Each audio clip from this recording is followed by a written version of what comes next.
আচ্ছা, হঠাৎ করে যদি কারো এমন কিছু ঘটনা মনে পড়ে যায় যেগুলো তার সঙ্গে এই জন্মে ঘটেনি, কিন্তু সে যে কথাগুলো বলছে বা তার যে ঘটনাগুলো মনে পড়ছে সেগুলো একেবারেই ভুল নয়, তাহলে সে এই ঘটনাগুলো বলতে পারছে কি করে, যেগুলো কিনা তার জন্মের অনেক আগেই ঘটেছে? আর সেই সব ঘটনা থেকে যদি উন্মোচন হয় একটার পর একটা রহস্য, তাহলে তো আর কোনো কথাই নেই। একেবারে perfect picture of the 3D movie.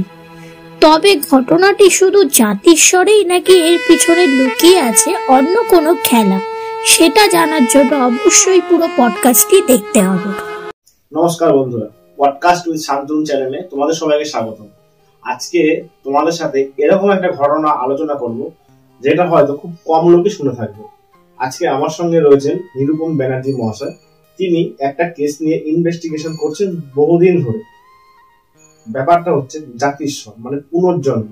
পুনর্জন্ম কি সত্যি হয়, বা যদি হয়ে থাকে তার স্মৃতি বা তার রিলেটেড যে ঘটনাগুলো ঘটে, আমরা আজকে দাদার কাছ থেকে সেগুলোই জানবো। খুব ইন্টারেস্টিং হতে যায় আজকের পডকাস্টটি, তোমরা কিন্তু খুব মিস করো না। নমস্কার। আচ্ছা দাদা, তুমি আমাকে বলো যে এই জাতিস্বর, এই যে কেসটা, এই জিনিসটা কি? জাতিস্বর বলতে আমরা কি বুঝি? জাতিস্বরের যেটা সংজ্ঞা তা বলছে যে ব্যক্তি পূর্বজন্মের কথা বা ঘটনা মনে করতে পারে, বিশেষ করে নাম ঠিকানা পর্যন্ত মনে করতে পারে, এই ধরনের ব্যক্তিকেই জাতিস্বর বলা হয়। এখানে একটা ব্যাপার হচ্ছে যে জাতিস্বর সংজ্ঞাটার মধ্যে জন্মান্তরের প্রতি বিশ্বাস কিন্তু নিহিত আছে। অর্থাৎ জাতিস্বর যে বিশ্বাস করে সে জন্মান্তরও বিশ্বাস করে।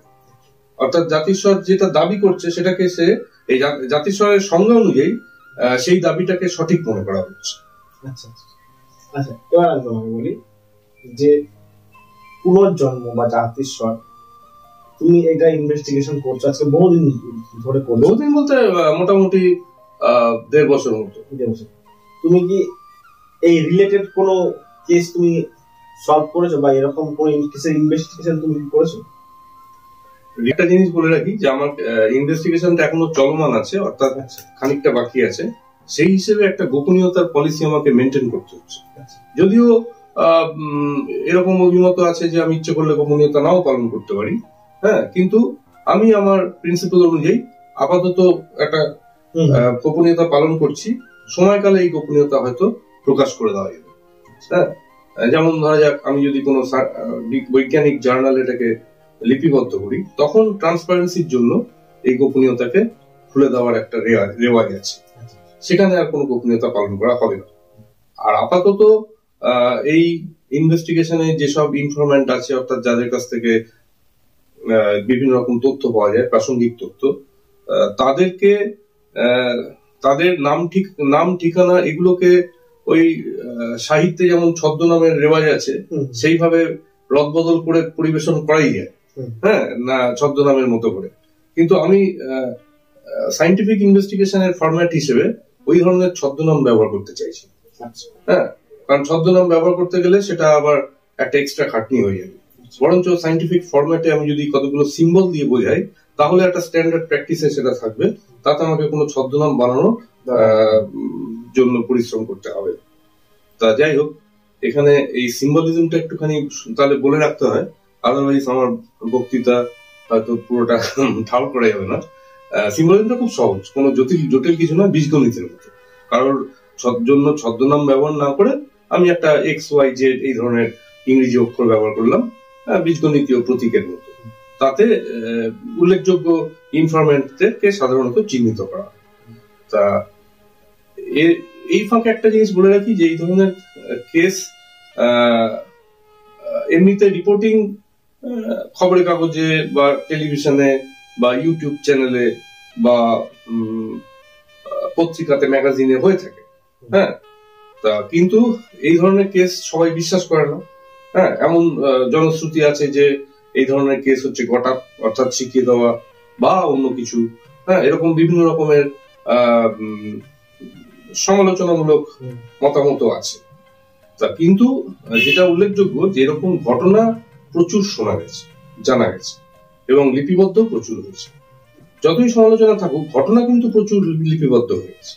এবার ঘটনাগুলো এত বেশি সংখ্যা এখন লিপিবদ্ধ হয়েছে, সারা পৃথিবীর বিচারে বলছি, পশ্চিমবঙ্গের বিচারে নিছক বলছি না, তাতে বিশাল একটা ডাটা, কি বলে আজকে ভাষায় তো বলে বিগ ডাটা, বিগ ডাটার মতো হয়ে গেছে, একটা বিশাল তথ্য ভান্ডার হয়ে গেছে, সমুদ্রের মতো হয়ে গেছে। অফিসিয়ালি 3000 মতো এরকম জাতিস্বর কেস বা তথাকথিত জাতিস্বর এর কাহিনী রিপোর্টিং যে শুধু হয়েছে তাই নয়, অফিসিয়াল সায়েন্সের তথ্য ভান্ডারে সেটা রেজিস্টার হয়ে গেছে। হ্যাঁ, এবং সেটা হয়েছে আমেরিকার মতো দেশে একটা ইউনিভার্সিটিতে খুব অফিসিয়ালি হয়েছে, এবং সেখানকার একটা মাস্টার কন্ট্রোল রুমে, এই মাস্টার কম্পিউটারের মধ্যে সেই ডাটাবেসটা সঞ্চিত আছে এবং তার প্যাটার্ন অ্যানালিসিস করা হচ্ছে, যে বিভিন্ন কেসের মধ্যে কোথায় মিল আছে, কোথাও মিল আছে এরকম, এবং স্ট্যাটিস্টিক্যাল টেকনিকও ব্যবহার করা হচ্ছে প্যাটার্ন আবিষ্কার করার জন্য। যাই হোক, সেটা আলাদা জিনিস। মূল ব্যাপারটা হচ্ছে যে প্রতিটা কেস একটা গিভেন কেস, ধরা যাবে একটা মাত্র কেস, হ্যাঁ, সেই কেসটা কিভাবে জানা যাচ্ছে এবং কিভাবে তার অনুসন্ধান হচ্ছে এবং কিভাবে সেটা প্রচার পাচ্ছে। হ্যাঁ, এই ধরনের কেস প্রথম কথা হচ্ছে খুবই দুর্লভ। হ্যাঁ, একবার একটা সমীক্ষা হয়েছিল 1979 সালে, ভারতবর্ষের উত্তরপ্রদেশের একটা বিশেষ অঞ্চলে সমীক্ষা হয়েছিল। সেইখানকার সমীক্ষাতে স্কুলের উপরে ইয়ে করে সমীক্ষা চালিয়ে জানা গেছিল যে মোটামুটি 500টা প্রাইমারি স্কুলের শিশুর মধ্যে একজন এরকম তথাকথিত জাতিস্বর বা সে দাবি করেছেন পূর্বজন্মের কাহিনী। হ্যাঁ, 500-র মধ্যে একজন, তার মানে কত হচ্ছে 1000-এ 2। হ্যাঁ, তাহলে হচ্ছে 0.2%। তবে এই পার্সেন্টেজ যেটা হয়েছে, এটা একটাই সমীক্ষা হয়েছে আজ পর্যন্ত। হ্যাঁ, কিন্তু এটা ঠিক অ্যাকচুয়াল পিকচার নয় বলে আমি মনে করি। আমি মনে করি যে অরিজিনাল পার্সেন্টেজটা একটু ডিফারেন্ট। হ্যাঁ, তবে একটা এস্টিমেট দেওয়া গেল যে পার্সেন্টেজটা খুব ছোট। অরিজিনাল পার্সেন্টেজটা হয়তো এর থেকে একটু বেশি। হ্যাঁ, কিন্তু সেটাও মোটামুটি কম। আলটিমেটলি একটা সিগনিফিকেন্ট মাইনরিটি, তাৎপর্যপূর্ণ সংখ্যালঘু বাচ্চা বা মানুষই জাতিস্বর হয়, হ্যাঁ, বা জাতিস্বরের মতো বলতে পারে। আচ্ছা, যাই হোক, এখন ব্যাপারটা হলো জাতিস্বরের রিপোর্টিং তো হয়, রিপোর্টিংটা প্রথমে হয়তো জার্নালিস্ট লেভেলে ছড়ালো, অর্থাৎ খবরের কাগজে ছড়ালো, টেলিভিশনে ছড়ালো। হ্যাঁ, কিন্তু সেই রিপোর্টিংটাকে মানুষ আবার একটা সংক্ষিপ্ত রিপোর্টিং ভেবে মানুষ কাউন্টার করার, মানে আমি মানুষ বলতে সবাইকে বলছি না, যারা সমালোচক এর ধরনের মানুষরা একটু বেশি সহজে কাউন্টার করতে পারে। তার কারণ জার্নালিস্ট লেভেলে যে রিপোর্টিংটা আসে, সেই রিপোর্টিংটা একটু সংক্ষিপ্ত হয়, বাই ডেফিনেশন সংক্ষিপ্ত হতে হবে, কারণ খবরের কাগজের নির্দিষ্ট পরিসরে সেটাকে প্রকাশ করতে হবে, বা ইউটিউব চ্যানেলের 10 মিনিটের মধ্যে সেটাকে বলতে হবে। এই ধরনের বিভিন্ন লিমিটেশন থাকাতে জার্নালিস্টিক প্রেজেন্টেশন বা রিপোর্টিংটাকে সমালোচক মহল থেকে রীতিমতো কাউন্টার করে দেয়। হ্যাঁ, মানে একরকম ঝেড়ে উড়িয়ে দেয়। তো সেইখানটাতে যদি সাইন্টিফিক ইনভেস্টিগেশন হয়, তাহলে ওই একই ঘটনার রিপোর্টিংটা লেন্থ অনেক বেশি হয়ে যায়, কারণ সাইন্টিফিক ইনভেস্টিগেশনে ডিটেলটার উপরে খুব ফোকাস করা হয়। মানে ঘটনার মধ্যে কত সূক্ষ্মাতিসূক্ষ্ম তথ্য পাওয়া যাচ্ছে, কত বেশি তথ্য পাওয়া যাচ্ছে, বিগ ডাটার ব্যাপার। তো যখন তথ্যের পরিমাণটা বেশি হয়ে যাচ্ছে, তখন তার রিপোর্টিং এর ইয়েটাও লেন্থও বেশি হয়ে যাচ্ছে। যখন এই রিপোর্টিং এর লেন্থ বেশি হয়ে যাচ্ছে, তথ্যের ওজন বেশি হয়ে যাচ্ছে, তখন সমালোচক মহলের পক্ষে নিন্দে করা বা উড়িয়ে দেওয়া চ্যালেঞ্জিং হয়ে যায়। হ্যাঁ, সমালোচককে আমি আটকাচ্ছি না, সমালোচনার অধিকার তো, বাক স্বাধীনতা থাকতেই পারে মানুষের, কিন্তু যত রিপোর্টিংটা লেন্দি হয়, ডিটেল বেশি থাকে, হ্যাঁ, তত কিন্তু সমালোচক মহল চাপে থাকে। তা বর্তমান পৃথিবীতে এই ঘটনাটাই ঘটেছে। 3000 মতো কেস অলরেডি রিপোর্টেড, কেসের সংখ্যাও বিশাল, এবং শুধু তাই নয়, এই কেসগুলো যখন সাইন্টিফিক ইনভেস্টিগেশন হয়েছে, তখন জার্নালিস্টিক প্রেজেন্টেশনের থেকে তার বেশি ওজন হয়েছে, বেশি ডিটেল রয়েছে, বেশি তথ্য রয়েছে, এবং শুধু তাই নয়, ওই তথ্যগুলো খুব সিস্টেমেটিক ভাবে পরিবেশন করা হয়েছে। হ্যাঁ, সিস্টেমেটিক ভাবে বলতে ধরুন একই বিভিন্ন ইনফরমেন্টের ইন্টারভিউ নেওয়া হয় এবং চেষ্টা করা হয় যত বেশি সংখ্যক ইনফরমেন্টের কাছ থেকে তথ্য সংগ্রহ, অর্থাৎ ম্যাক্সিমাম নাম্বার ইনফরমেন্টের ইন্টারভিউ নিতে হয়।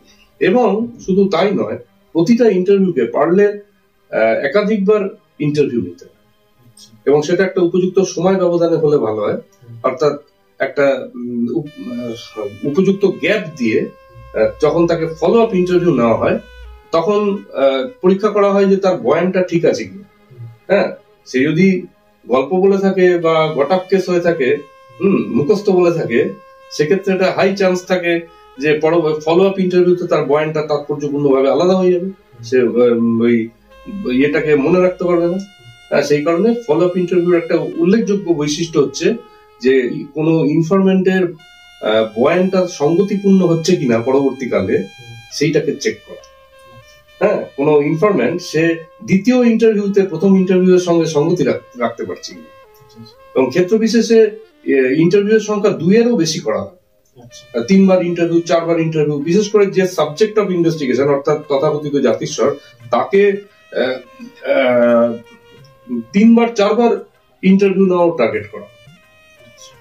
সাবজেক্ট অফ ইনভেস্টিগেশন হচ্ছে সব থেকে বড় ইনফরমেন্ট, তাকে হচ্ছে নাম্বার 1 মানে অর্ডারের ইনফরমেন্ট মনে করা হয়, কারণ তার কাছ থেকে যে ইনফরমেশনটা পাওয়া যাচ্ছে সেটা হচ্ছে সব থেকে ডাইরেক্ট ফার্স্ট হ্যান্ড ইনফরমেশন।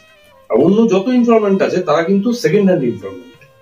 হ্যাঁ, সাবজেক্টের মা যেটা বলছে বা সাবজেক্টের সহোদর যেটা বলছে বা সাবজেক্টের ইমিডিয়েট এক প্রতিবেশী যেটা বলছে, এই ধরনের তথ্যগুলো কিন্তু সেকেন্ড হ্যান্ড ইনফরমেশন। হ্যাঁ, সেকেন্ড হ্যান্ড ইনফরমেশনের উৎসকে কিন্তু হাইয়েস্ট অর্ডার ইনফরমেন্ট বলা হয়। একমাত্র হাইয়েস্ট অর্ডার ইনফরমেন্ট হচ্ছে সাবজেক্ট স্বয়ং, এবং সেই কারণে বোধহয় সাবজেক্টের ফলো আপ ইন্টারভিউটাও একাধিকবার নেওয়াটা বাঞ্ছনীয়। যাই হোক, এটা আমি ইনভেস্টিগেশন মেথডের ডিটেল চলে গেলাম। মোটামুটি ইনভেস্টিগেশন মেথডটা খুব উল্লেখযোগ্য, কারণ জার্নালিস্টিক প্রেজেন্টেশনে কি হয়, জার্নালিস্ট তো বিভিন্ন রকম টপিক নিয়ে ভাবে, সে রাজনীতি নিয়েও মাথা ঘামাচ্ছে, সে অর্থনীতি নিয়ে মাথা ঘামাচ্ছে, সে বিভিন্ন রকম ক্রীড়া জগৎ নিয়ে মাথা ঘামাচ্ছে, ফলে সে হঠাৎ এরকম একটা জাতিস্বর কেসের সন্ধান পেলে সেখানে গিয়ে সে তাড়াহুড়ো করে কোশ্চেন করে একটা ইন্টারভিউ নিয়ে সে তার মতো করে একটা প্রেজেন্টেশন করছে। আমি সেটাকে ইন্টারেস্টিং বলছি, কিন্তু তার তো সীমাবদ্ধতা আছে, তার বিভিন্ন টপিক নিয়ে তাকে মাথা ঘামাতে হয়। কিন্তু এটা হচ্ছে স্পেশালিস্ট ইন্টারভিউ। সায়েন্টিফিক ইনভেস্টিগেশন যখন হচ্ছে তখন সেটা স্পেশালিস্ট ইন্টারভিউ হচ্ছে, তাতে কোশ্চেন কিন্তু ওরকম কি বলবো, কোশ্চেন গুলো খুব সিস্টেমেটিক্যালি করা হয়, বিশেষ পদ্ধতিতে করা হয়, ভেরিফিকেশনও সাংঘাতিক ভাবে করা হয়। তো এই হচ্ছে একটা দিক। জাতিস্বর এই যে এটা প্রথম কি আমাদের ইন্ডিয়াতে নাকি অন্য কোনো কান্ট্রি থেকে শুরু হয়েছিল, বা এর মানে কর্ণধার মানে কার মাথা আসলো এরকম একটা বুদ্ধি যে এরকম হতে পারে, তারপরে আমি ইনভেস্টিগেশনে নামবো? এটা অ্যাকচুয়ালি ইন্টারেস্টিং ব্যাপার হচ্ছে জাতিস্বরের মতো শব্দ ইন্ডিয়ার বাইরে কোথাও আছে বলে আমি খবর পাইনি। এই শব্দটা ইন্ডিয়ার একার সম্পত্তি বলে আমার মনে হয়েছে। কারণ দেখুন, ইংরেজি ভাষায় জাতিস্বরের কোনো এক কথায় বা এক শব্দে কোনো ইংরেজি অনুবাদ হয়, তার মানে ইংরেজি কালচারে জাতিস্বরের কনসেপ্টই ছিল মানে মানে মানে রিকগনিশন পাই। কিন্তু ভারতীয় ভাষায়, ধরুন বাংলা ভাষাতে, হ্যাঁ, জাতিস্বর শব্দটা একটা একক শব্দ, হ্যাঁ, একেবারে একটা শব্দ, তাতে একটা বিরাট কনসেপ্ট প্রকাশ করে দেওয়া হয়েছে। কনসেপ্টটা সত্যি হোক বা অসত্যি হোক সে কথাই যাচ্ছি না, একটা কনসেপ্ট প্রকাশ করা হয়েছে, এবং এই কনসেপ্টটা একটা মাত্র শব্দে প্রকাশ করা হয়েছে ভারতীয় ভাষায়। সুতরাং ভারতবর্ষে জাতিস্বর ব্যাপারটা রিকগনিশন অবশ্যই পেয়েছে, এবং বিশেষভাবে ভারতবর্ষে রিকগনিশন পেয়েছে, না হলে ল্যাঙ্গুয়েজের মধ্যে তার একটা সিঙ্গেল শব্দ চলে এলো। তবে জাতিস্বর কনসেপ্টের রিকগনিশনটা ভারতবর্ষের সর্বোচ্চ মাত্রায় হলেও জাতিস্বর কনসেপ্টটা কিন্তু নিজে পৃথিবীর বিভিন্ন জায়গাতে দেখা দিয়েছে, কারণ এটা তো একটা মানব জাতির একটা ঘটনা। তা মানব জাতি তো সারা পৃথিবী, ভারতবর্ষের বাইরেও আছে, এবং সেখানেও জাতিস্বর জন্মাতে পারে, জন্মেওছে। তথাকথিত জাতিস্বর কেস সেখানেও রিপোর্টিং হয়েছে। তা সেই বিচারে দেখা যাচ্ছে যে জাতিস্বর যুগ যুগ ধরেই এরকম রিপোর্টিং হয়েছে, এবং ভবিষ্যতেও হবে, এবং যা প্যাটার্ন দেখা যাচ্ছে। এবং সেই হিসাবে জাতিস্বর কনসেপ্টটা কিন্তু ভারতবর্ষের বাইরেও বিরাজমান। জাতিস্বর শব্দটা এক কথায় প্রকাশ হিসেবে বাইরে পাওয়া যায় না, কিন্তু কনসেপ্ট হিসেবে বাইরেও পাওয়া যায়। এমনকি আদিবাসী সভ্যতা আছে যে পৃথিবীতে, ধরুন আলাস্কা ক্লিংগিট ইন্ডিয়ানস, তারপরে ওয়েস্ট আফ্রিকান, তারপরে হচ্ছে মধ্য অস্ট্রেলিয়াতে আদিবাসী আছে একটা, হ্যাঁ, তারপরে নিউজিল্যান্ডে এক ধরনের আদিবাসী, জাপান ইনুইট নামে একটা আদিবাসী আছে, সেন্ট্রাল ব্রাজিলের দিকেও উদাহরণ কিছু আছে, আমি ঠিক নামটা মনে করতে পারছি না, ব্রাজিলেও আছে। তার বিভিন্ন জায়গায় এরকম আদিবাসী, ও কানাডাতে এক ধরনের ইন্ডিয়ান আছে, কানাডাতে আধাভাস্কান ইন্ডিয়ান। এই ধরনের উপজাতিদের মধ্যেও এই জাতিস্বর কেস কিন্তু একের পর এক রিপোর্টিং হচ্ছে। মানে জাতিস্বরের ঘটনা যে শুধু রিপোর্টিং হচ্ছে তাই নয়, সায়েন্টিফিক ইনভেস্টিগেশনও করা হচ্ছে। আচ্ছা, এবার আমি তোমাকে বলি, এই যে জাতিস্বরে যে ইনভেস্টিগেশন গুলো হয় বা হচ্ছে, এগুলো কি মানে আগের জন্য নর্মাল ডেথ, নাকি কোনো অ্যাক্সিডেন্টাল ডেথ, নাকি কোনো মার্ডার? জাতিস্বর কেস যা পাওয়া গেছে, এই 3000 মতো কেস, হ্যাঁ, এটা আমেরিকাতে যেটা অফিসিয়ালি রেজিস্টার হয়েছে, তাতে 70% মতো কেস পাওয়া গেছে অপঘাতে মৃত্যু, আর 30% মতো কেস হচ্ছে এমনি মৃত্যু, অসুখ বিসুখে বা ওরকম ভাবে মৃত্যু, বয়সজনিত কারণে। হ্যাঁ, এটা তার মানে একটা মেজরিটি কেস কিন্তু অপঘাতে মৃত্যু, এবং এই অপঘাতে মৃত্যু বিভিন্ন রকমের হতে পারে, যুদ্ধে মারা গেছে হতে পারে, হ্যাঁ, ওয়ার্ল্ড ওয়ার 2-তে মারা গেছে, তারপরে হচ্ছে মার্ডার হয়েছে, সুইসাইড হয়েছে, তারপরে অ্যাক্সিডেন্ট হয়েছে, এরকম বিভিন্ন ক্যাটেগরি, মানে অপঘাতে মৃত্যু ধরুন এরকম আবার ক্যাটেগরি হতে পারে। তুমি আমাকে বলো, তুমি ধর আজকে প্রায় 1.5-2 বছর ইনভেস্টিগেশন করছো। আমি 23 সাল থেকে করছি, 2023। ধরো 1 বছর, এটা 24, 1 বছর হতে চললো। এরকম কোন ইনভেস্টিগেশন তুমি কি করেছো যেখানে যে সাবজেক্ট, যে মেন আর কি ভিকটিম, সে যেগুলো বলছে, সে যে কথাগুলো বলছে, সেগুলো অন্য এক জায়গার সামকাল পাত্রের সাথে পুরো মিলে যাচ্ছে? আমি অল ওভার বিশ্বে বলছি না, আমি আমাদের পশ্চিমবঙ্গের কথা বলছি। আচ্ছা, বিশ্বের কাছে পশ্চিমবঙ্গ খুবই ছোট, এবং মজার ব্যাপার বা দুঃখের ব্যাপার যে পশ্চিমবঙ্গে থেকে মাত্র একটা কেস, একটা মানে পূর্ণাঙ্গ কেস ওই আমেরিকাতে রেজিস্টার হয়েছে অফিসিয়াল। পশ্চিমবঙ্গ থেকে মাত্র একটা কেস এখনো পর্যন্ত ফুল ফ্লেজেড কেস হিসেবে অফিসিয়াল সায়েন্সে রেকর্ড হয়েছে। অথচ পশ্চিমবঙ্গের যা পপুলেশন, তাতে যদি 1000-এর মধ্যে 2 জন জাতিস্বর জন্মায় ধরি সেই পার্সেন্টেজটা, হ্যাঁ, ইনফ্যাক্ট অ্যাকচুয়াল পার্সেন্টেজটা আরো বেশি বলে মনে করি, তাতেও কিন্তু পশ্চিমবঙ্গে প্রচুর কেস রিপোর্টিং হওয়ার কথা ছিল। রিপোর্টিং এর যে পরিমাণ হবে, তার মধ্যে একটা অংশ তো সায়েন্টিফিক ইনভেস্টিগেশন হবে, হ্যাঁ, এবং সেই যে অংশটা সায়েন্টিফিক ইনভেস্টিগেশন হবে, তারও একটা অংশ ইউনিভার্সিটি অফ ভার্জিনিয়াতে পৌঁছে যাওয়ার কথা। হ্যাঁ, তাতে পশ্চিমবঙ্গের যা পপুলেশন, তাতে ওই মানে পার্সেন্টেজ এইভাবে এগিয়েও দেখা যাচ্ছে যে পরিমাণ কেস রেজিস্টার হওয়া উচিত ছিল, তা কিন্তু হয়নি, সেখানে মাত্র একটা কেস রেজিস্টার হয়েছে। আচ্ছা, এই তুমি বললে যে আমেরিকা যে বিশ্ববিদ্যালয়ের নাম বলে, ইউনিভার্সিটি অফ ভার্জিনিয়া, এখানে অবশ্য সারা পৃথিবী থেকে 3000টা কেস সেখানে রেজিস্টার্ড, আর ওয়েস্ট বেঙ্গল থেকে একটা মাত্র ফুল ফ্লেজেড কেস গেছে। আচ্ছা, তা আমি যেটা ইনভেস্টিগেট করছি ওটা হয়তো 2 নম্বর হবে। তুমি যেটা ইনভেস্টিগেশন করলে সেই বিষয়ে একটু বলো। সেটা অলরেডি আমি ইউনিভার্সিটি অফ ভার্জিনিয়াতে খানিকটা পাঠিয়ে দিয়েছি, তবে আমার ইনভেস্টিগেশনটা যেহেতু এখনো বাকি আছে, সেই জন্য মানে পূর্ণাঙ্গ রিপোর্টিংটা ইউনিভার্সিটি অফ ভার্জিনিয়াতে এখনো পৌঁছায়নি। হ্যাঁ, যেহেতু আমার কেসটা এখনো চলমান, ফলে আমি টার্গেট করছি যে পুরো কেসটাই ইউনিভার্সিটি অফ ভার্জিনিয়াতে আমি পাঠিয়ে দেবো, হ্যাঁ, আমার টোটাল ইনভেস্টিগেশনটা। তারপরে যদি মানে যদি বরাত থাকে বা সম্ভব হয়, তাহলে ওটা ওই অফিসিয়াল সায়েন্সের তথ্য ভান্ডারে ঢুকে যাবে। তুমি যেটা ইনভেস্টিগেশন করছো সেই বিষয়ে তুমি বলো। আচ্ছা, তার আগে আমি একটা ইনভেস্টিগেশনের মেথড সম্পর্কে একটা বোধহয় কোশ্চেন তুমি করেছো, ওটা একটুখানি জাম্প হয়ে গেল, ওটা উত্তরটা দিই। সেটা হচ্ছে যে ভেরিফিকেশন সংক্রান্ত। হ্যাঁ, স্বামী বিবেকানন্দ বলেছিলেন চিকাগো বক্তৃতা 1893 সালে, হ্যাঁ, সেই আমেরিকার চিকাগোতে উনি যে বিখ্যাত বক্তৃতাটা দিয়েছিলেন, তাতে জন্মান্তরের প্রসঙ্গে উনি একটা জায়গায় বলেছিলেন, verification is the perfect proof of A theory. অর্থাৎ যাচাই হচ্ছে কোন তত্ত্বের নিখুঁত প্রমাণ, একমাত্র নিখুঁত প্রমাণ হচ্ছে ভেরিফিকেশন। এখন ফরচুনেটলি আধুনিক পৃথিবীতে এই অফিসিয়াল সায়েন্স কিন্তু সেই ভেরিফিকেশনকে টার্গেট করে বসে আছে। এবং স্বামীজি ওই চিকাগো বক্তৃতায় এরকম একটা কথাও বলেছিলেন ওই ভেরিফিকেশনের প্রসঙ্গে এবং জন্মান্তরের প্রসঙ্গে। ওই পেপার, ওটার নাম ছিল পেপার অন হিন্দুইজম। তাতে উনি বলেছেন যে here is the challenge thrown to the world by the rishis, অর্থাৎ ভারতবর্ষের সেই প্রাচীন ঋষিরা ঠিক এই জায়গাটাতেই সারা পৃথিবীকে চ্যালেঞ্জ ছুড়ে দিয়েছে।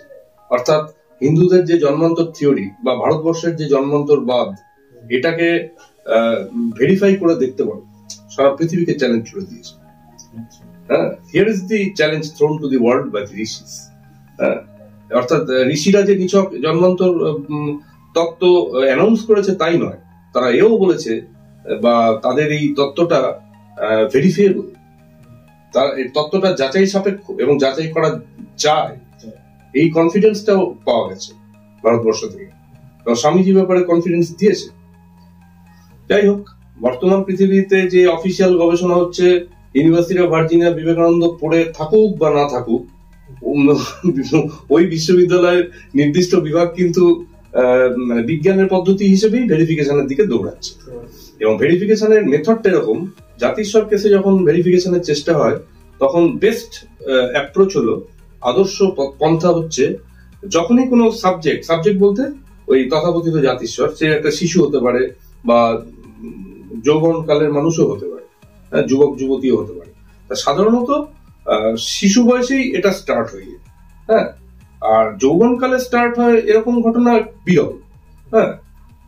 আর শিশু বয়সে যখন স্টার্ট হচ্ছে, এই হয়তো 4 বছর বয়সে স্টার্ট হলো কি 2 বছর বয়সে স্টার্ট হলো, তখন এই যে প্রথম যখন এই প্যারানর্মাল কথাগুলো বলছে, অর্থাৎ যে কথাগুলোর কোনো নর্মাল কথা বলে মনে হয় না, যেমন আমার আলাদা বাবা মা ছিল, আমার আলাদা বাড়ি আছে, আমি অমুক গ্রামে থাকতাম বা অমুক শহরের বাসিন্দা ছিলাম বা আমি অমুক ব্যক্তি ছিলাম, যখন এরকম একটা চমকে দেওয়ার মতো কথা বলছে, ওই সময়টাকে বলা হয়, এই ধরনের চমকে দেওয়ার মতো আচরণ যখন প্যারানর্মাল বক্তব্য, প্যারানর্মাল আচরণ শুরু হয়, ওই সময়টাকে বলে অনসেট। বিজ্ঞানের ভাষা অনসেট। অনসেটের সময়তে ওই অনসেট থেকে ভেরিফিকেশনের আগেই, মানে ভেরিফিকেশন হওয়ার আগেই অনসেট হয়ে গেছে, এই অবস্থাতে কথাগুলো রেকর্ডিং করে রাখতে, সেটা বাবা মা করতে পারে বা অন্য কেউ করতে পারে। তো এই সাবজেক্ট শিশু হিসেবে যখনই অনসেট করলো, তখন ভেরিফিকেশনের আগেই তাকে লিপিবদ্ধ করে রাখা, তারপরে সেই ভেরিফিকেশনের জন্য সেই যে নতুন ঠিকানা দিয়েছে, যে নতুন গ্রামের কথা বলেছে বা যে নতুন ব্যক্তির নাম বলেছে, সেই ব্যক্তিকে তখন ট্র্যাক করতে হবে।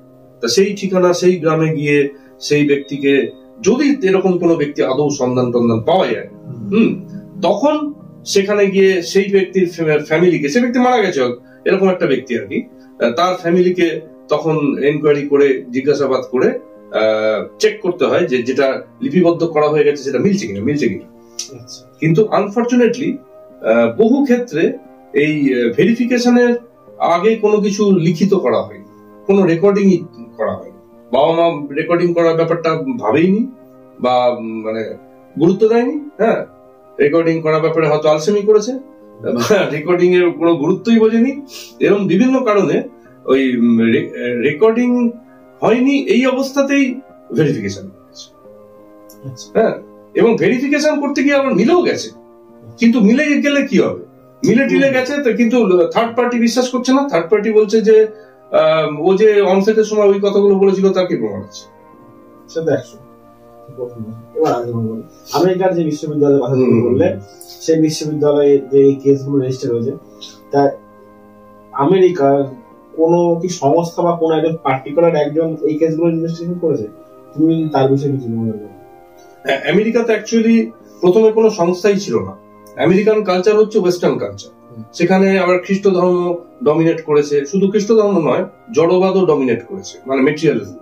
তো সেই কারণে ওখানে যে হাওয়াটা প্রধানত আছে ওটা খুব টাইপের হাওয়া, মানে ওখানে মনে করা হয়, মানে ইন জেনারেল আমেরিকার সবাইকে বলছি না, আমেরিকাতে অবশ্যই ব্যতিক্রম আছে, হ্যাঁ, কিন্তু আমেরিকাতে জেনারেল হাওয়াটা হচ্ছে যে ওরা মনে করে মানুষের মেমোরি বা স্মৃতি শুধুমাত্র মস্তিষ্কের মধ্যে সীমাবদ্ধ। হ্যাঁ, যেই মারা যাচ্ছে কোনো প্রাণী সঙ্গে সঙ্গে তার মস্তিষ্কটাও কার্যত মানে আলটিমেটলি মস্তিষ্ক মারা যাচ্ছে, মস্তিষ্ক যখনই বিনাশ হয়ে যাচ্ছে তখন মেমোরিও বিনাশ হয়ে যাচ্ছে। সুতরাং মেমোরি আসবে কিভাবে? কোন একটা মৃত ব্যক্তির জীবনের অটোবায়োগ্রাফি একটা সদ্যজাত ব্যক্তি তার নিজের অটোবায়োগ্রাফি বলে চালাবে কি করে? তার তো মেমোরি ট্রান্সফারই হওয়ার কথা নয়। তা যারা মনে করে মস্তিষ্ক হচ্ছে মেমোরির একমাত্র মাধ্যম, তাদের কাছে তো জন্মান্তর এস্টাবলিশ আপনি করবেন কিভাবে? মানে জন্মান্তর বলছে জাতিস্বর। হ্যাঁ, জাতিস্বরকে যেখানে মেমোরি নিয়ে কাজ হচ্ছে সেটাকে এস্টাবলিশ করতে গেলে শুরুতেই প্রথম পাঁচিলটা তারা এটাই তুলবে, ধুর এটা হয় না। তাদের মনে ধারণাটা এত বদ্ধমূল যে শুরু থেকেই তারা বিরোধিতা করে দেবে, কারণ তাদের অ্যাজাম্পশনটাই একদম অন্যরকম।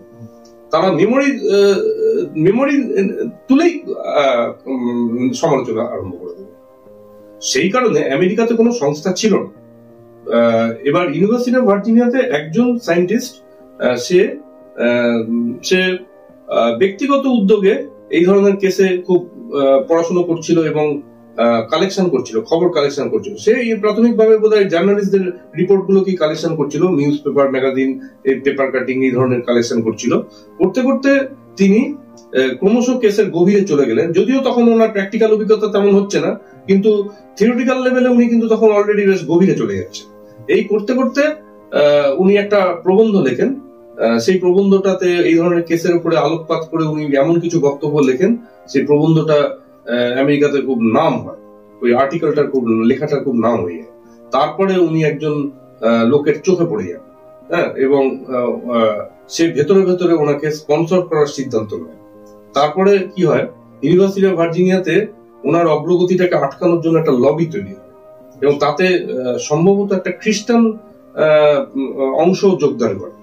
ওখানকার যে খ্রিস্টান কমিউনিটি, তাদের মনে হয় যে এই ধরনের জন্মান্তর গবেষণায় যখন এই ব্যক্তি হাত লাগিয়েছে, এ ভারতবর্ষকে প্রমোট করে বসতে পারে বা হিন্দু ধর্ম, এই ধরনের ধর্মকে, ভারতীয় ধর্মকে প্রমোট করে বসতে পারে, সুতরাং একে আটকাতে হবে।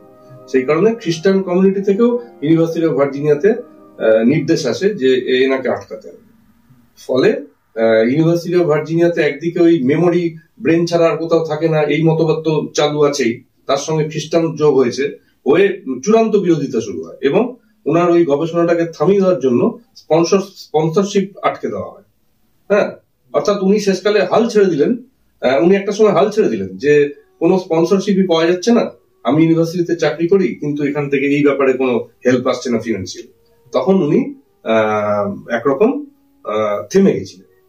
ঠিক সেই সময়তে হ্যাঁ, কিন্তু ভেতরে ভেতরে জেরক্স মেশিন, ফটোকপি মেশিন বা জেরক্স মেশিন যেটা, তার আর কি আবিষ্কর্তা মিস্টার কার্লসন চেস্টার একটা উইল করে, সেই উইলে উনি এই ব্যক্তির উদ্দেশ্যে $1 মিলিয়ন আমেরিকান বরাদ্দ করে দেন। এবং যখন এই সায়েন্টিস্ট হাল ছেড়ে দেয়, হ্যাঁ, ইউনিভার্সিটি অফ ভার্জিনিয়াতে টাকা পাওয়া যাচ্ছে না, হেল্প পাওয়া যাচ্ছে না, ঠিক ওই রকম একটা অবস্থাতেই আকস্মিক সেই কার্লসন চেস্টারের ওই সে সময় বোধহয় কার্লসন চেস্টার মারা গেলেন এবং সেই একটা চিঠি ওনার ওই সায়েন্টিস্টের বাড়িতে এসে পৌঁছালো, তাতে লেখা যে চেস্টার কার্লসন উইল করে গেছে $1 মিলিয়ন আমেরিকান, এবং সেটা ইউনিভার্সিটি অফ ভার্জিনিয়াতে ডিপোজিট হবে এবং এই ব্যক্তির এই বিষয়ের রিসার্চের জন্য সেটা বরাদ্দ থাকবে। তারপর থেকে আর ইউনিভার্সিটি অফ ভার্জিনিয়া ওনাকে আটকাতে পারেনি। হ্যাঁ, কারণ তখন লিগালি বাধ্য যে ওই উইলটাকে এক্সিকিউট করতেই হবে। ফলে ওই সায়েন্টিস্টের কাছে তখন টাকা চলে আসছে এবং শুধু তাই নয়, ওই টাকাটা আসাতে উনি একটা ডিপার্টমেন্ট বানিয়ে ফেলবেন। সেই ডিপার্টমেন্টটা তখন ওই আপনার ভাষায়, তোমার ভাষায় সংস্থার পর্যায়ে চলে গেল। উনি নিজেই একটা সংস্থা বানাবেন এবং সেটার নাম হচ্ছে DOPS, division of personality studies. এবং ওই সংস্থা তখন তো স্পন্সরশিপ এসে গেছে, সংস্থা বানিয়ে উনি সেই সংস্থার চেয়ারম্যান বা এই ডিরেক্টর এরকম পজিশন পৌঁছে গেলেন। তারপরে এই গবেষণা অফিসিয়ালি স্টার্ট হয়ে গেল। ওনার মানে ইনভেস্টিগেশন করা মানে ঘটনা তুমি যদি আমাদের একটু। আচ্ছা, তার আগে বলে নি, ওনার নামটা হচ্ছে ডক্টর ইয়ান স্টিভেনসন। এই যে ব্যক্তি, এনার পরিচয়টা হচ্ছে ইনি অরিজিনালি একজন সাইকিয়াট্রিস্ট ছিলেন, মানে মনোচিকিৎসক। হ্যাঁ, কিন্তু উনি কনভেনশনাল সাইকিয়াট্রির উপরে খানিকটা অসন্তুষ্ট হয়ে গেলেন। ওনার মনে হলো যে কনভেনশনাল সাইকিয়াট্রি ওই যেন প্রকৃত সত্যের সন্ধান করতে পারছে না, অর্থাৎ মানুষের মনকে নিছক মস্তিষ্ক ঠাউরেছে, মানুষের স্মৃতিকে নিছক মস্তিষ্কের মধ্যে অবস্থিত ভাবছে, তারপরে মানুষের জন্মগত ক্ষমতাকে নিছক বংশগতির ক্ষমতা ভাবছে, তারপরে এই ধরনের বিভিন্ন ব্যাপারে উনি হতাশ হলেন। এবং সেই হিসাবে ওনার মনে হলো যে এই তথাকথিত সাইকিয়াট্রি নিয়ে বেশি মাথা না ঘামিয়ে বরঞ্চ এই জন্মান্তর গবেষণার মধ্যে হাত লাগাই, তাতে মানে মনোবিদ্যার উপরেও একটা আলোকপাত হতে পারে। তা এটাও ছিল ওনার একটা বোধহয় উদ্দেশ্য। তো হ্যাঁ, ইনি যখন এই ডিপার্টমেন্টের হেড মতো হয়ে গেলেন, তখন আবার বিভিন্ন অ্যাসিস্ট্যান্ট বা অ্যাসোসিয়েটেরও আবির্ভাব ঘটালেন। হ্যাঁ, ভারতবর্ষ থেকে দুজনকে জোগাড় করেছিলেন বিশেষ পজিশনে অ্যাসোসিয়েট হিসেবে। তারপরে ওনার প্রথম বিদেশ ভ্রমণ শুরু হলো এই গবেষণাতে ভারতবর্ষ, এবং ভারতবর্ষের পশ্চিমবঙ্গে উনি এসেছিলেন। পশ্চিমবঙ্গে এই কাঁচাপাড়ার কাছে যে কাঁপা আছে না, এই কাঁপাতে একটা কেস উনি ইনভেস্টিগেট করেন, জোনপুর কাঁপা। ওই কাঁপাতে জন্মেছিল সাবজেক্ট, মানে তথাকথিত জাতিস্বর, আর প্রিভিয়াস পার্সোনালিটি মানে আগের সেই মৃত ব্যক্তি, তথাকথিত পূর্বজন্মের ব্যক্তি, তার নাকি জন্ম হয়েছিল ভাটপাড়াতে। তার মানে কেসটা ভাটপাড়া কাঁপার মধ্যে। এবং স্টিভেনসন ভাটপাড়া কাঁপা দুটো জায়গাতেই গেছিলেন, একেবারে প্র্যাকটিক্যাল কাজ করেছিলেন। এটা কত বছর? এটা বহু বছর আগে। এটা হচ্ছে ওই 1957 সালে ওই সাবজেক্ট জন্মায় কাঁপাতে। তখন তো কাঁপা গ্রাম ছিল, হ্যাঁ, ভাটপাড়াও বোধহয় গ্রাম ছিল, তখন ব্যাপারটা গ্রাম ছিল, তবে রেল লাইন বোধহয় চালু ছিল। হ্যাঁ, ব্রিটিশ সবে বিদায় নিয়েছে 1947 সালে। 1957 সালে সাবজেক্ট জন্মালো, একটা মেয়ে শিশু জন্মেছিল, বোধহয় 1.5 বছর কি ওরকম বয়সে তার অনসেট শুরু হয়। হ্যাঁ, মেয়েটার নাম ছিল শুক্লাগুপ্ত। হ্যাঁ, তা শুক্লাগুপ্ত দাবি করেছিল যে আমি এরকম ভাটপাড়ায় থাকতাম, আমি ভাটপাড়াতে একজন মহিলা হিসেবে মারা গেছিলাম। তো যাই হোক, স্টিভেনসন পশ্চিমবঙ্গে ঢুকেছিল এবং পশ্চিমবঙ্গে বোধহয় 2 রাত্রি কাটিয়েছিল ওই গ্রামের মধ্যে, বোধহয় ভাটপাড়াতে কি যে হোয়াটএভার। মোট কথা, স্টিভেনসন খুব যত্ন সহকারে পশ্চিমবঙ্গের এই কেসটাকে স্টাডি করে এবং কেসটা স্ট্রং কেস বলে মনে হয়। এবং এই কেসটাই কিন্তু ইউনিভার্সিটি অফ ভার্জিনিয়াতে একমাত্র পশ্চিমবঙ্গের কেস হিসেবে রেজিস্ট্রেশন পেয়েছে। তা স্টিভেনসন অবশ্য ইনভেস্টিগেশন স্টার্ট করে 1961 সালে। উনি পশ্চিমবঙ্গে ঢুকেছেন 1961 সালে। তখন ওই সাবজেক্টের বয়স 4 বছর হয়ে গেছে। হ্যাঁ, সাবজেক্টের অনসেট 1.5 বছর বয়সে, কিন্তু স্টিভেনসনের আবির্ভাব সাবজেক্টের 4 বছর বয়সে। সেদিক থেকে বিচার করলে স্টিভেনসন অনসেটের সঙ্গে সঙ্গে আসতে পারেনি, খানিক সময় লেগেছে। স্টিভেনসন তো অরিজিনালি সাইকিয়াট্রিস্ট ছিল, কিন্তু ওই $1 মিলিয়ন স্পন্সরশিপ পেয়ে যাওয়াতে উনি ওই সাইকিয়াট্রি প্রফেসর হিসেবে যে কাজ চালাতেন ইউনিভার্সিটি অফ ভার্জিনিয়াতে, ওখান থেকে রেজিগনেশন দিয়ে দেন। উনি ফুল টাইম হয়ে গেলেন এই গবেষণাতে, মানে সাইকিয়াট্রি প্রফেসর হিসেবে ওনার যে ডেজিগনেশন, সেখান থেকে রিজাইন করে উনি এই রিইনকার্নেশন রিসার্চ বা জন্মান্তর গবেষণাতে ফুল টাইম তখন মনোনিবেশ করলেন। আর ফরেন যাওয়া তখন কোনো ব্যাপারই না। ওই কার্লসন চেস্টারের টাকাতে যখন তখন আমেরিকা থেকে উড়ে এসে জুড়ে বসছে পশ্চিমবঙ্গে, বা পৃথিবীর শুধু পশ্চিমবঙ্গ না, পৃথিবীর বিভিন্ন অঞ্চলে, যেমন তুরস্ক, শ্রীলঙ্কা, থাইল্যান্ড, মায়ানমার, তখন বার্মা বলতো, হ্যাঁ, তারপরে লেবানন, এই ধরনের। সম্প্রতি খবরে বা ইউটিউব চ্যানেলে আমরা দেখেছি উত্তরপ্রদেশের একটা এরকম হয়তো ঘটনা ঘটেছে। সেই কেসটা কি কেউ ইনভেস্টিগেশন করেছেন? বিষয়টা কি জানো? উত্তরপ্রদেশের কেসটাও তো ইউনিভার্সিটি অফ ভার্জিনিয়া থেকে ইনভেস্টিগেশন হয়েছে, আমার ধারণা তুমি যে কেসটা বলছো। হ্যাঁ, আচ্ছা, ওটাও বিদেশ থেকে? হ্যাঁ, ওটা কোনটা বলতো? তিতু সিং এর কেসটা বলছো কি? তিতু সিং হচ্ছে সাবজেক্ট, প্রিভিয়াস পার্সোনালিটি বা তথাকথিত পূর্বজন্মের ব্যক্তিত্ব হচ্ছে সুরেশ ভার্মা। আমি এক্সাক্ট নামই বলছি, কারণ কোনো ছদ্মনাম বলছি। এবং সুরেশ ভার্মাকে মার্ডার করা হয়েছিল। এবং সুরেশ ভার্মা নামটা তিতু সিং বলেছিল আমি সেই ব্যক্তি, এবং তাকে কিভাবে মার্ডার করা হয়েছিল বর্ণনা করে দিয়েছিল। হ্যাঁ, এবং আততায়ীকেও তিতু সিং শনাক্ত করেছিল, আমি যতদূর খবর পেয়েছি। হ্যাঁ, আততায়ীকে শনাক্ত করেছিল। তো ভারতবর্ষের কোর্টে তো এমনকি ভারতবর্ষের কোর্টেও জাতিস্বরের ভিত্তিতে, আমি যতদূর জানি, জাতিস্বরের টেস্টিমোনিয়ালের ভিত্তিতে দণ্ড দেওয়া হয়। মানে আততায়ীকে সাজা দেওয়াটা জাতিস্বরের টেস্টিমোনিয়ালের ভিত্তিতে রেওয়াজ নেই।